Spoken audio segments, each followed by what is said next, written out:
Bres, bakit sad ka? Ah? Bakit sad ka? May narinig kasi akong kanta eh, pero hindi ko alam May kung narinig anong kang kanta? title. Di mo alam anong title? Oo. May apps dun, di malalaman mo kung anong title. Pop, ay i-scan mo lang. Music recognition, search mo dali. Saan? Music recognition. Okay guys, sa mga gusto i-try yung music recognition, punta lang kayo sa Play Store, then search nyo lang music recognition. Then after nun, click nyo lang tong music recognition, yung kulay blue sa unahan. Then after nun, install nyo lang. Then after installing the application, pwede nyo na i-open yung apps. Tapos ganito pala itsura niya habang ino-open guys. Then pagka-open nyo guys, allow nyo lang yung music recognition. Then allow nyo lang lahat ng mga lalabas. Tapos click nyo lang tong tap to start recognize song if ever na may naririnig kayong song na di nyo alam yung title. Then mag-scan siya guys, wait nyo lang.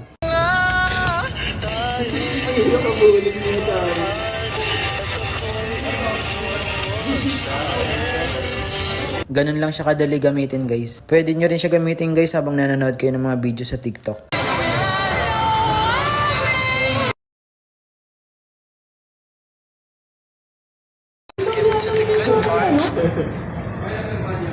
Okay na okay siya guys, lalo na pag may naririnig kang song then di mo alam yung title.